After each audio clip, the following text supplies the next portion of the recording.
Mr. Nicholas Sparks, nice to see you here in Dubai. First time visiting Dubai. Tell me more about your visit.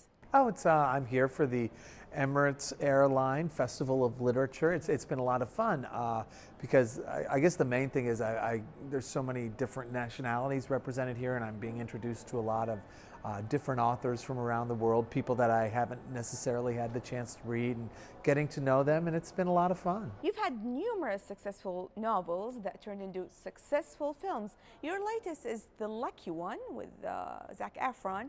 Tell me more about it. The Lucky One, anyone who knows my work knows, hey, this is going to be a love story. Boy meets girl. They're going to fall in love, right?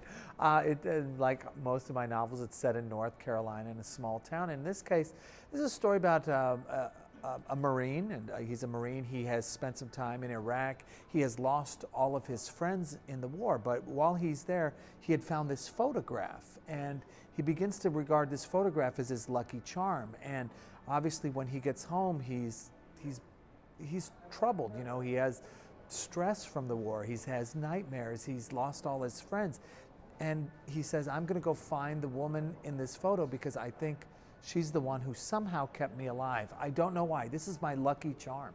So he heads off to find her, and of course, the rest of the story begins to unfold. Do you have a lucky charm yourself? No.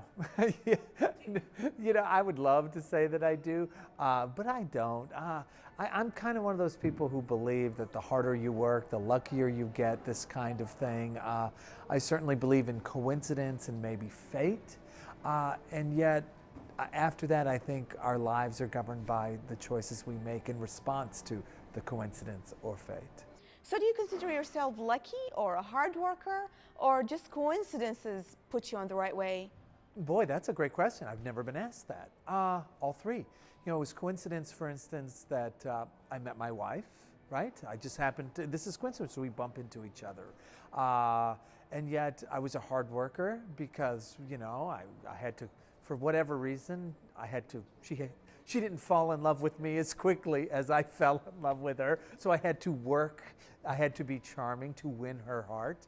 And I've been lucky ever since. So a little bit of all three, and that certainly I would consider myself, I'm a hard worker in what I do, but I've had more than my fair share of luck as well. And Nicholas, let's talk about your collaboration with Hollywood. When you first started, I believe, one of the early films you had Message in the Bottle. How did this collaboration first started? Yeah, for me, the first one actually went very quickly. That would have been, I sold The Notebook, and then that we were going through the screenwriting process. So that one kind of bogged down for a while, and then Message in a Bottle came along, which ended up becoming the first film with Kevin Costner and Paul Newman and Robin Wright. So that went very quickly. Then they finished the screenplay right away. They cast it, and they were filming before I knew it.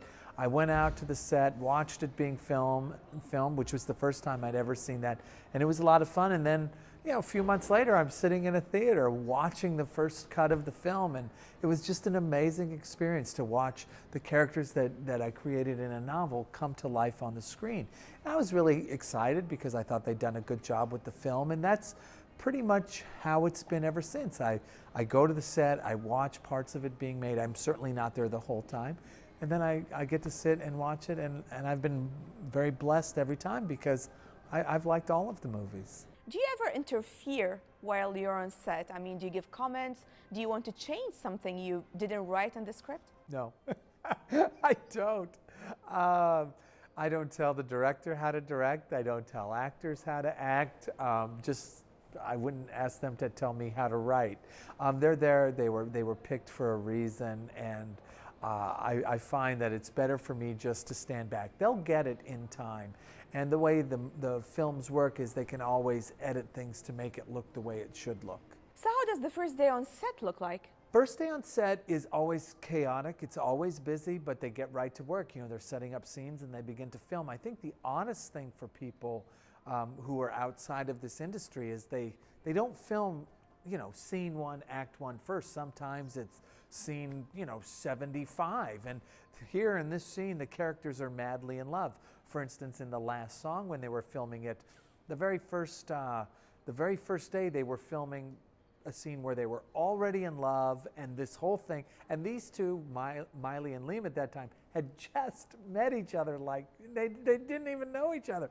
And they had to kiss and they had to splash in the water and pretend that they loved each other. So it's very interesting to see how that always plays out. So that leads me to say, writing is a very challenging thing, I believe. Every time you have to create, to come up with fresh ideas. You agree with me, right? I do. I think it's far and away the hardest thing I've ever had to do. And look, I've dug ditches. I've dug sprinkler systems in the middle of the summer with the heat blazing down on my back, you know, blisters on my hands. I find writing harder than that. And you were exactly right. It is a challenge to make things fresh, the characters, the story, to keep the reader engaged, to really create characters that have a voice that the reader wants to listen to. I find it very challenging. So have you ever written with an actor or an actress in mind? Once. Miley Cyrus, because I knew she was going to be in the film. I wrote that, I mean, I was working with Disney, basically. They wanted the script before the novel, so I had already written the script.